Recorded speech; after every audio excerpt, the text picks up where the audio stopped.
वो कहते हैं ना, अक्लमंद है वो शख्स जो अंजाम सोच के काम करे।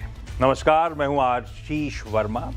आरबीआई की अगली पॉलिसी में अंजाम क्या होगा, इन्फ्लेशन का, ग्रोथ का और आपकी जेब का।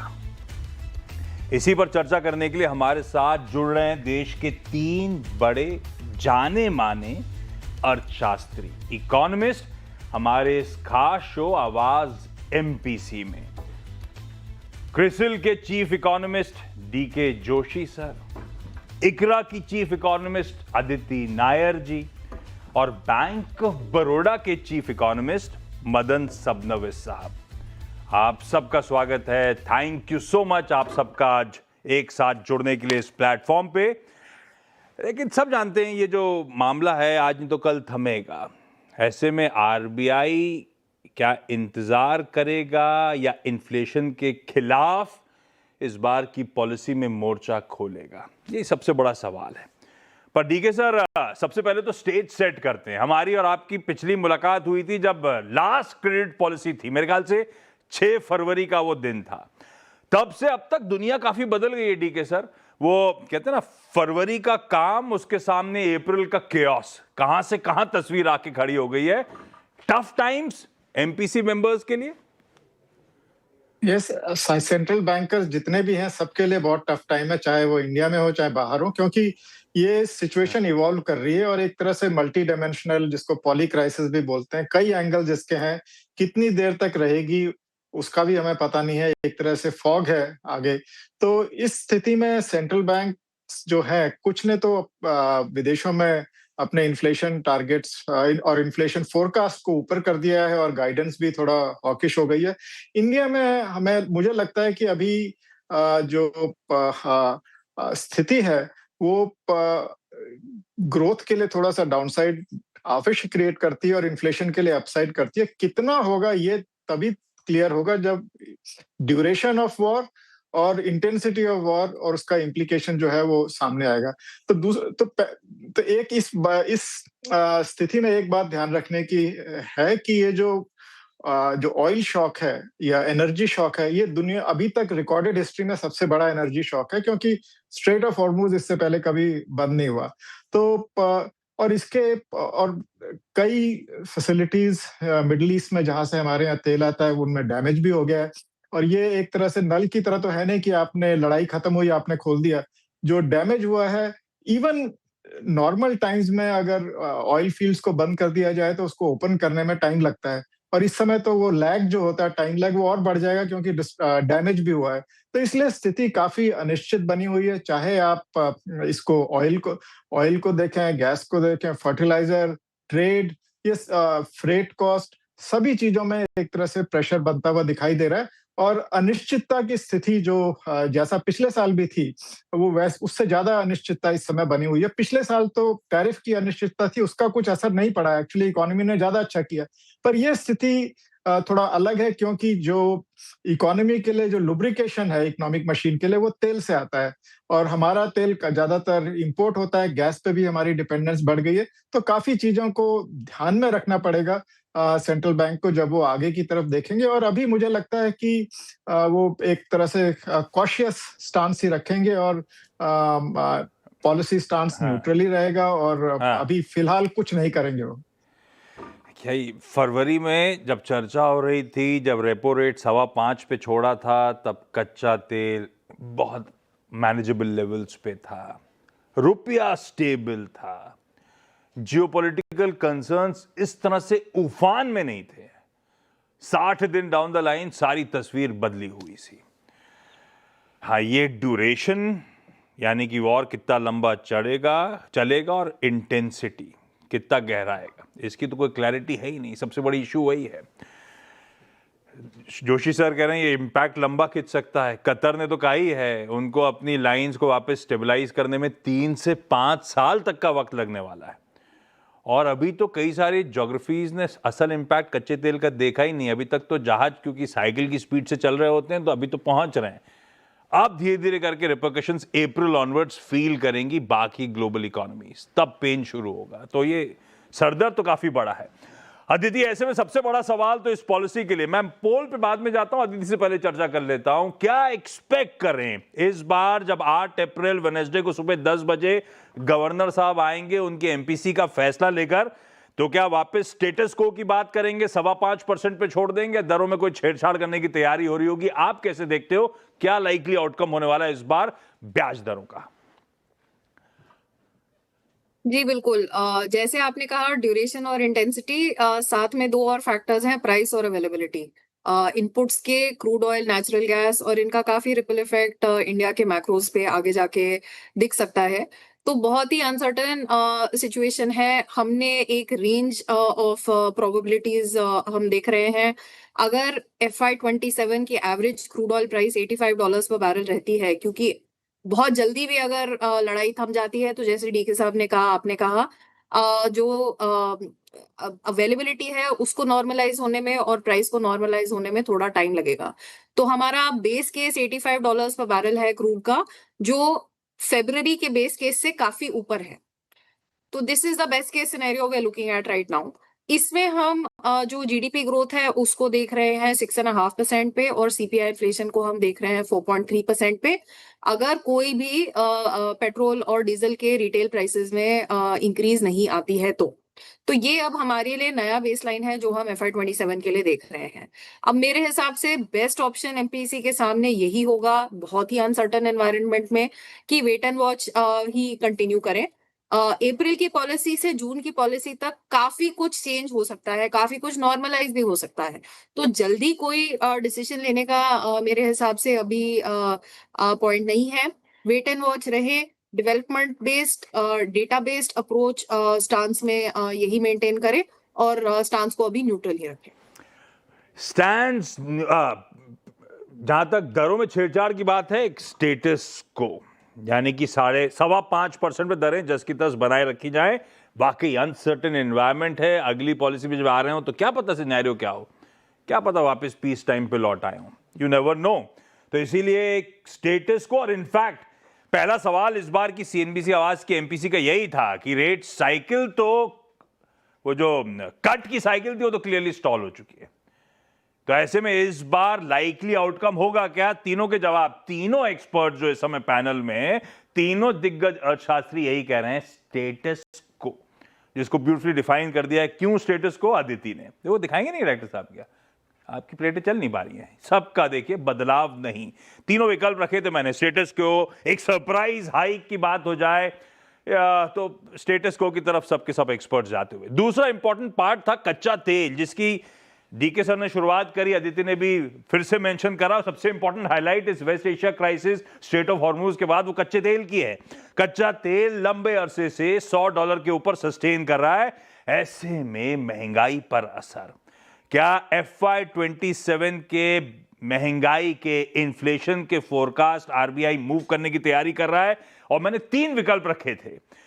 सिग्निफिकेंट अपवर्ड रिविजन 4.5% के आसपास, उसके ऊपर, या एक मार्जिनल ट्वीक जो 4% की पिछली बार पॉलिसी में बात करी थी उसी के इर्द गिर्द, या फिर तीसरा विकल्प था कि इस समय ऐसा कुछ नहीं, दिल जस्ट लुक थ्रू, यानी कि मान के चलेंगे एक टेम्पररी ग्लिच है, परमानेंट चेंज नहीं हुआ है, इग्नोर करेंगे जो स्मोक इस समय देखने को मिल रही है।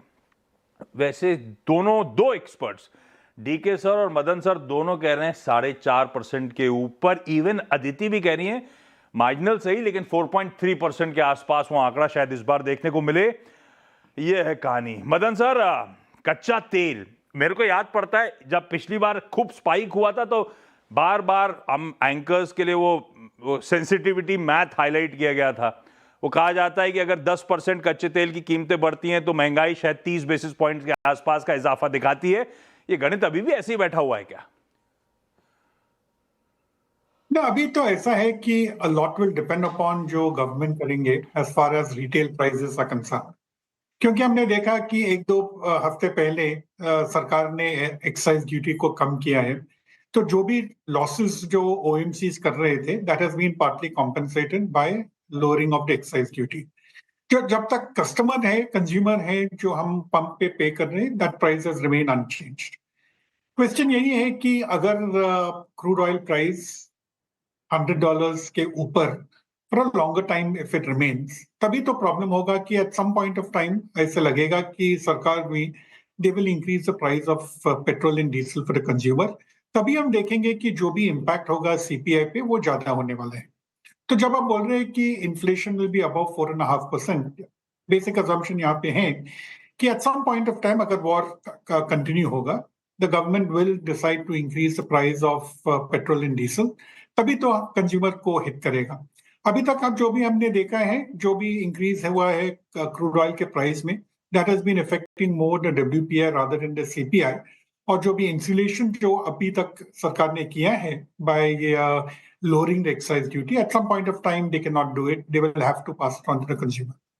इसलिए हमारा ये एस्टिमेट है कि जो भी इन्फ्लेशन होगा, जब क्रूड ऑयल प्राइस साउथ से ज्यादा रहेगा for a longer period of time और सरकार इंटरवीन करेंगे और प्राइसेस को इंक्रीज करेंगे, that is a point of time जो सीपीआई पे ज्यादा असर आएगा। अभी भी हमने देखा है कि जैसे हम रेस्टोरेंट होटल में जाएंगे या एयर फेयर्स को देखेंगे, they have already been increase.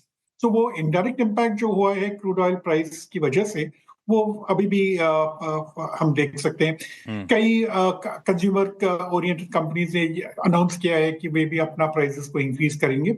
So all this will really mean that inflation is going to remain in the higher range rather than the lower range.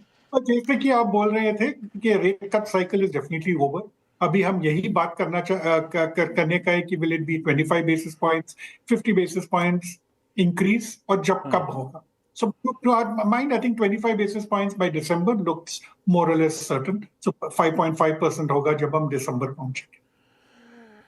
मैं आऊंगा उस पे, मैंने अलग अलग सवाल रखे तो मैं पोल दिखाऊंगा। मदन सर का आंसर आ गया है, सबके बाकी आते रहेंगे। लेकिन मदन सर सही कह रहे हैं, सिलेंडर की कीमतें बढ़ी, कमर्शियल की, डोमेस्टिक की, एविएशन टर्बाइन फ्यूल की कीमतें बढ़ी।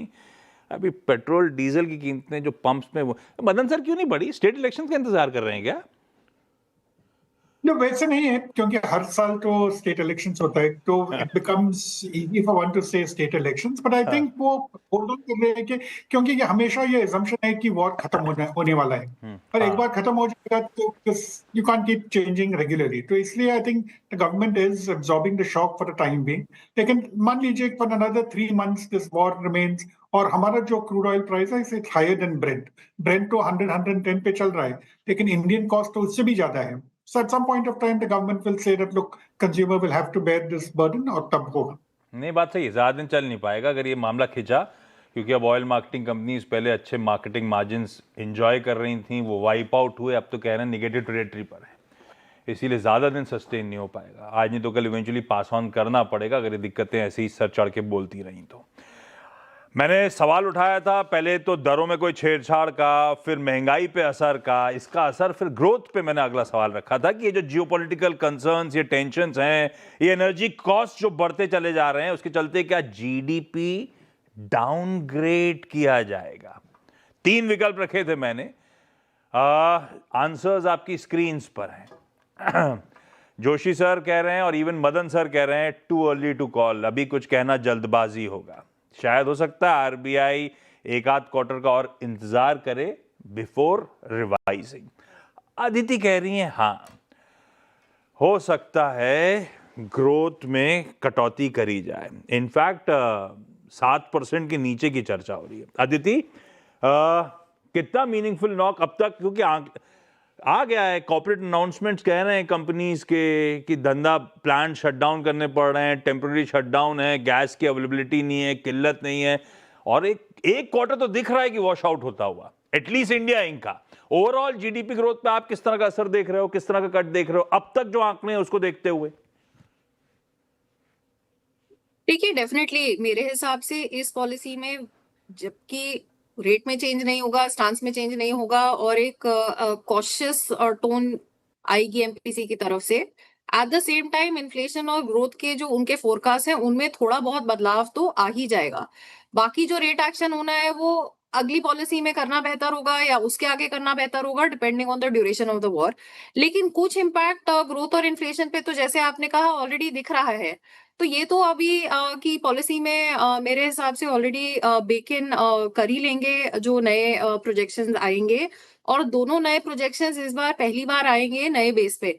तो इन एनी केस वो भी एक नई चीज है जिसके लिए हम वेट कर रहे हैं। तो हाँ। फॉर इंस्टेंस इन्फ्लेशन में जैसे मैंने कहा 4.3%, क्योंकि अभी आरएसपीज चेंज नहीं हुए हैं। वो कब होंगे नहीं होंगे हमें नहीं पता। बाकी जो चेंजेस हो चुके हैं प्राइसेस में, वो तो जैसे डीके सर ने कहा और मदन ने कहा, वो तो हमारे सामने है। ग्रोथ पे प्राइस और अवेलेबिलिटी दोनों का इम्पैक्ट बहुत इंपॉर्टेंट होता है। जैसे आपने अभी कहा, इनपुट की अवेलेबिलिटी ही नहीं है कुछ सेक्टर्स में, और उससे ऑलरेडी प्रोडक्शन शटडाउन शुरू हो चुके हैं। तो मेरे हिसाब से मेरे जो फोरकास्ट है वो मैंने आपके सामने ऑलरेडी रख दिए। 85 पूरे साल की 85 की एवरेज पे सीपीआई इन्फ्लेशन 4.3% और जीडीपी ग्रोथ 6.5%। मेरे हिसाब से जो एमपीसी इस बार इंडिकेट करेगी सीपीआई अराउंड 4.3%, बहुत ज्यादा इंक्रीज नहीं लेगी एमपीसी 4% के ऊपर। और ग्रोथ जो है, मेरा एस्टिमेट 6.5% है, लेकिन मेरे हिसाब से एमपीसी जो अपनी तरफ से एस्टिमेट देगी वो कहीं 6.5 to 7% के बीच में होगा। शायद इमीडिएटली 6.5% पे वो नहीं आएंगे। ठीक है सर, जब आप कह रहे हो टू अर्ली टू कॉल, वो एक बार पोल दिखाइएगा डायरेक्टर साहब इस आंसर का। तो एक तो Q1 में खूब सारे अनाउंसमेंट्स ऑलरेडी कॉर्पोरेट अनाउंसमेंट्स आए। आज ही मैं पेपर में पढ़ रहा था कि हमारे आसपास की MIDC की अंबरनाथ और वो डोंबिवली की बेल्ट, वो कह रहे हैं कि एक महीने में 1000 करोड़ रुपए से ज्यादा के लॉसेस हो गए। तो मतलब जीडीपी पे असर पड़ेगा, कितना पड़ेगा अभी कहना जल्दबाजी होगी, इसीलिए आप रिविजिट नहीं कर रहे हो, ऐसा है क्या? जी असर तो ऑफ कोर्स पड़ेगा। आपका मतलब अभी वैसे फिस्कल ईयर अभी शुरू ही हुआ है, हम 26-27 की बात कर रहे हैं, और अभी अप्रैल का महीना जो है उसमें अभी तक तो इंटेंसिटी वॉर की बढ़ती हुई दिखाई दे रही है। कच्चे तेल के दाम और बाकी जो इफेक्ट्स हैं वो धीरे धीरे महसूस हो रहे हैं। तो ये जैसा मैंने कहा, duration is very critical. RBI का क्या व्यू है, वो इसको अगर टेम्पररी शॉक मानते हैं तो वो आई थिंक उसमें उसको इग्नोर कर सकते हैं। पर अगर इसमें अंदेशा है कि ये लॉन्ग ड्रॉन हो सकता है और ज्यादा डीप हो सकता है, तब तो आई थिंक वो फिर नंबर बदलना शुरू कर देंगे। पर अभी जैसा हम लोग बात कर रहे थे, क्योंकि अभी अनिश्चितता है, तो इसमें फिक्स गाइडेंस, फिक्स फोरकास्ट देना बहुत ही मुश्किल है। तो वो एक मेरा ख्याल ये भी हो सकता है कि वो रेंज पे काम करें, पर जनरली आरबीआई एक नंबर देता है, फिर बताता है कि इसको डाउनसाइड रिस्क है या अपसाइड रिस्क है।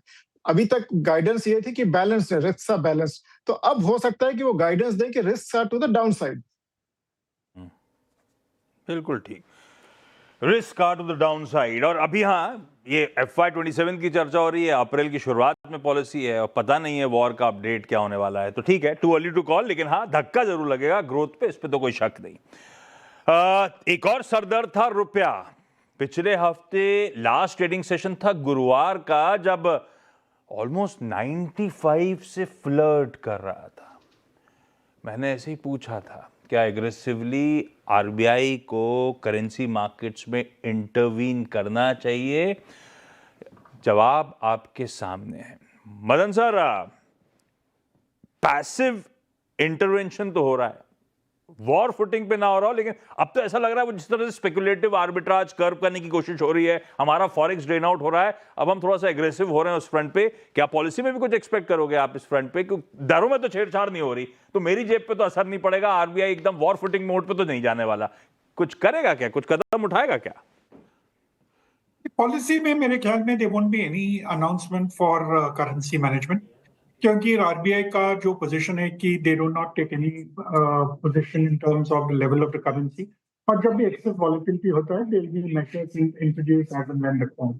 तो वही तो प्रैक्टिस भी हुआ है कि जो क्रेडिट पॉलिसी होता है वहां पे कोई मेजर अनाउंस नहीं करते हैं। तो जैसे कि वे देखते हैं कि मार्केट में कुछ अनयूजुअल चीजें, जैसे वो स्पेकुलेटिव एक्टिविटी था, in that case the RBI will intervene and have appropriate measures. तो policy is mainly aimed at repo rate और स्टैंड्स, जो दोनों मेन इश्यूज है, और जो टारगेट करते हैं इन्फ्लेशन। करेंसी तो कंसिडरेशन है, और जो भी आर्टिकुलेशन होगा पॉलिसी में, it will be the normal thing about how the RBI feels about the currency. लेकिन डायरेक्ट जो करने वाले हैं, that definitely they do not announce in the policy, and as a rule they don't even speak about it. जो भी अगर हम देखेंगे कि कोई भी इंटरव्यू अगर आरबीआई ऑफिशियल से होता है, they never really mention about what they're going to do on currency. तो जो साइडलाइंस में है, जो कोविडली करते हैं, ऐसे तो स्टेप्स देखते हैं कि दिन में जो हो रहा है, if they find that there is too much of activity in the NDF market, तब कोई अनाउंसमेंट हो सकता है, इंटरवेंशन हो सकता है, स्पॉट सेल्स, फॉरवर्ड सेल्स, सब कुछ हो सकता है। But in the policy, मेरे ख्याल में they'll be silent in terms of any measures to be announced. हाँ, ये बात सही है। रुपए की ज्यादा चर्चा होती नहीं है, होती भी है तो 12 बजे की प्रेस कॉन्फ्रेंस में अगर किसी रिपोर्टर ने सवाल उठा दिया तो उस पर जवाब आता है, उससे ज्यादा बियॉन्ड शायद आमतौर पे चर्चा रुपए की होती नहीं है। इस बार दरों में कोई छेड़छाड़ नहीं होगी जब वेडनेसडे सुबह 10 बजे आरबीआई गवर्नर साहब एमपीसी का फैसला सुनाने आएंगे। लेकिन जिस तरह के समीकरण बैठ रहे हैं, क्या रेट हाइक्स अब वापस टेबल पे लौट के आए? क्या एक्सपेक्ट करूं? इस बार नहीं, लेकिन साल के सेकेंड हाफ आते आते दरों में बढ़ोतरी की शुरुआत होगी। मदन सर ने अपनी आंसर्स में वैसे ही चर्चा कर दी थी कि हाँ ऐसा होता हुआ नजर आएगा। डीके सर और अदिति कह रही हैं नहीं। डीके सर, लास्ट टाइम चर्चा हुई थी ना, तो एक अपनी चर्चा में लास्ट एक होप बची हुई थी। फरवरी में जब अपन पॉलिसी के दिन चर्चा कर रहे थे या इवन एमपीसी में बैठे हुए थे, लग रहा था एक विंडो है शायद। अब तो वो विंडो पूरी तरह से बंद हो गई है ना? जी हाँ, वो विंडो अभी खत्म हो गई क्योंकि अब इन्फ्लेशन को रिस्क बढ़ गया है। हाँ। और इस वजह से और ड्यूरेशन वॉर का हमें पता नहीं है, तो इसीलिए वो वेट एंड वॉच अप्रोच रखेंगे और जब क्लैरिटी आनी शुरू होगी उसी हिसाब से आई थिंक एक्शन लिया जाएगा। मेरा मानना यह है कि अभी फिलहाल वो स्टांस को भी न्यूट्रल रखेंगे और अपनी जो गाइडेंस है उसको भी कॉशियस, जैसा कि अदिति जी ने भी कहा था, कॉशियस रखेंगे, क्योंकि अभी किसी को कुछ मालूम नहीं है। इसमें कोई एक फिक्स गाइडेंस देना बहुत ही मुश्किल काम है। तो इसलिए इसको ये मान के चलें कि वो अवश्य कहेंगे कि इन्फ्लेशन के लिए अपसाइड रिस्क बढ़े हैं, वो सब बात सही है, पर रेट में क्या होने जा रहा है उसके बारे में हमें कुछ भी हिंट नहीं मिलेगा इस पॉलिसी से। परफेक्ट। ये बदल गया। पिछली अदिति ने तो कहा था कि उनके हिसाब से शायद वो लास्ट विंडो थी, खत्म हो गई है, या उससे पहले ही उन्होंने कहा था कि अब वो खत्म हो गई कहानी। डीके सर जरूर कह रहे थे एक विंडो थी, लेकिन तब से अब तक इन 60 दिनों में सारी तस्वीर बदल गई है। अब दरों में कटौती की कोई गुंजाइश ही नहीं है। दरों में बढ़ोतरी की तैयारी कर लीजिए। मदन सर ने वैसे बातचीत के कह दिया था, मदन सर 25 बेसिस पॉइंट और दिसंबर के आसपास, ये कह रहे हो ना आप? या बिल्कुल, क्योंकि मॉनसून का भी जो होने वाला है, जो प्रोस्पेक्ट्स है, अभी लग रहा है कि ये एल नीनो के बारे में लोग बात कर रहे हैं। So in case there is some shock in terms of kharif output, तब inflation will be even higher, probably trending towards 5%. उस समय we can be expecting rate hike हो सकता है। अगर हम जो ट्रैक करते हैं कि OIS मार्केट, अगर आप स्वैप मार्केट में देखेंगे, they are actually talking of 3 rate hikes, 6% तक बोल रहे हैं 9 months के लिए। और डायरेक्ट कोरिलेशन नहीं होता है, लेकिन if I have to discount 3 to 1, that is what would be my position on rate hike. Perfect. एक लास्ट सवाल था जो चर्चा में बार बार आ भी रहा था सबके, कंसेंसस रेपो रेट को लेकर स्टेटस को का है, तो फिर स्टैंस है जहां असली ड्रामा है। वहां तो न्यूट्रल का था अब तक कि ईदर डायरेक्शन में एमपीसी मूव कर सकता है, मैदान खुला है। क्या इस बार आरबीआई का रुख न्यूट्रल बना रहेगा? तीनों एक्सपर्ट्स हाँ कह रहे हैं। अदिति, स्टैंस नहीं बदलेगी क्या आरबीआई? अब कुछ तो हॉकिशनेस का तड़का ऐड करना होगा ना? देखिए, स्टांस एज सच न्यूट्रल रहेगी। जो उनकी कमेंट्री होगी उसमें वॉचफुलनेस जरूर आएगी। हॉकिशनेस मुझे लगता है अभी इट्स टू अर्ली। तो मतलब स्टेटस को पॉलिसी, स्टैंस न्यूट्रल, जिसका तर्ज बना रहेगा। मैं सारे पोल को एक साथ रिकैप करूंगा ब्रेक के उस पार।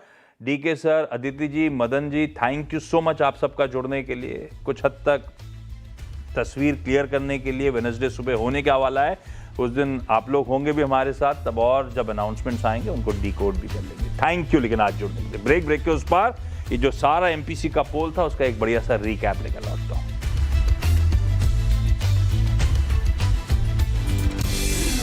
टाइम्स में 3 दिनों की आरबीआई की मॉनेटरी पॉलिसी कमेटी जो दरों पर फैसला लेती है, उसकी बैठक की शुरुआत हुई है। आउटकम आएगा वेडनेसडे सुबह 10 बजे। क्रेडिट पॉलिसी अनाउंसमेंट गवर्नर साहब कर रहे होंगे। क्या हो सकता है, उस पर चर्चा हुई आवाज के एमपीसी में। पहला सवाल था एमपीसी से कि इस बार ब्याज दरों में, अब तो दरों में कटौती की तो बात कर ही नहीं सकते इस समय, क्या ब्याज दरों में बढ़ोतरी की तैयारी? विकल्प क्या होंगे? मैंने दिए थे स्टेटस क्यो, एक सरप्राइज हाइक की तैयारी, पर हमारे तीनों एमपीसी एक्सपर्ट्स कह रहे हैं इस बार कुछ नहीं, इस बार स्टेटस क्यों होगा, ब्याज दरों में कोई छेड़छाड़ नहीं करी जाएगी। अगला सवाल था, क्योंकि कच्चा तेल सबसे बड़ा सरदर्द बन गया है, $100 के ऊपर जाने कब से कामकाज कर रहा है, क्या FY27 की इन्फ्लेशन फोरकास्ट में आरबीआई या उसकी एमपीसी मीनिंगफुल बदलाव करने की तैयारी कर रही है? 4.5% से ऊपर ले जाएगी, अपवर्ड रिवाइज करेगी, मार्जिनल से ट्वीक करेगी 4.25, 4.3, 4% के आसपास, या आरबीआई इस समय छेड़छाड़ नहीं करे, ये मान के चले कि ये ऑयल प्राइस हाइक जो है ये टेम्पररी मामला है, ज्यादा दिन टिकेगा नहीं। एक्सपर्ट्स कह रहे हैं भाई साहब महंगाई अच्छे खासी इंच अप होने की तैयारी, बल्कि दो एक्सपर्ट्स तो कह रहे हैं 4.5% से ऊपर की बात FY27 के लिए आरबीआई इस बार की पॉलिसी मीट में अनाउंस कर सकता है। अगला सवाल, इन्फ्लेशन के बाद एक और इंपॉर्टेंट इशू है ग्रोथ को लेकर। कितने ऑपरेट इंडिया के अनाउंसमेंट्स आ चुके हैं, कंपनीज के अनाउंसमेंट्स आ चुके हैं, प्लांट शटडाउन हो रहे हैं, प्लांट में अवेलेबिलिटी नहीं है, ईंधन की सरदर्द, कामकाज ठप पड़ा हुआ है। तो अगला सवाल था कि जियोपॉलिटिकल टेंशंस, बढ़ते एनर्जी कॉस्ट, इन सब के चलते क्या जीडीपी डाउनग्रेड करने की तैयारी हो रही है? दो एक्सपर्ट्स कह रहे हैं अभी कहना जल्दबाजी है। आप FY27 की बात कर रहे हो, हम साल की शुरुआत में ही खड़े हुए हैं, अभी कितने दिन वॉर चलेगा अभी कहना मुश्किल है, तो ये इतनी जल्दी इस पे कहना, ये पिछला सवाल है डॉक्टर साहब, आपने इतनी जल्दी बदल क्यों दिया? अदिति नायर जरूर हमारे पैनल कह रही हैं, पैनल मेंबर की ग्रोथ पे असर पड़ेगा, 7% से नीचे की बात आरबीआई इस बार ग्रोथ को लेकर कर सकता है। अगला सवाल था करेंसी, भाई साहब थर्सडे को 95 से फ्लर्ट कर रहा था रुपया, आरबीआई ने इंटरवीन नहीं किया होता तो मामला गड़बड़ा जाता। तो क्या इस बार की पॉलिसी में करेंसी रिलेटेड कोई अनाउंसमेंट्स आ सकते हैं? लार्जली मिला जुला सा रुझान है, पर बात सही है, आरबीआई आमतौर पे पॉलिसी अनाउंसमेंट पे करेंसी की बहुत ज्यादा चर्चा करता नहीं है, तो हो सकता है पॉलिसी के बाहर कुछ एक्शन हो रहा हो, पॉलिसी में ऐसा कोई अनाउंसमेंट ना आए। अगला सवाल था कि इस बार तो ब्याज दरों में छेड़छाड़ नहीं हो रही, पर समीकरण तो बिगड़ रहे हैं, क्या फिर आने वाले बचे हुए साल में दरों में बढ़ोतरी की तैयारी कर लें? डीके जोशी, अदिति नायर कह रही है नहीं, अभी ब्याज दरों में बढ़त की बात शायद ना करें, आने वाले समय में भी शायद ना हो। पर मदन फडणवीस साहब कह रहे हैं दिसंबर तक तैयारी कर लीजिए 25 बेसिस पॉइंट्स के रेट हाइक की, तो ब्याज दरों में बढ़ोतरी का शायद समय आ रहा है। आखिरी सवाल था मेरा, इस बार ब्याज दरों में तो छेड़छाड़ नहीं हो रही, उस पर तो लेकर कंसेंसस है, तो फिर असल क्या वो स्टैंस में आरबीआई बदलाव करेगा? न्यूट्रल स्टैंस था, खुला मैदान था, कहीं भी जा सकते थे, समीकरण 60 दिनों में बदल गए, तो स्टैंस थोड़ा सा हॉकिश करेंगे क्या? पर तीनों एक्सपर्ट्स कह रहे नहीं साहब, ना ब्याज दरों में छेड़छाड़ होगा, ना स्टैंस में बदलाव होगा, स्टैंस अभी भी न्यूट्रल रहने वाला है आरबीआई की तरफ से। तो इस बार की पॉलिसी में तो कोई ज्यादा छेड़छाड़ नहीं होने वाली, पर कमेंट्री पे ध्यान रखिएगा, कितनी हॉकिश हो रही है, खास तौर पे इन्फ्लेशन के पैमाने पर, वो इंपॉर्टेंट होगा। बेस्ट विशेष आपको परसों की पॉलिसी के लिए। नमस्कार।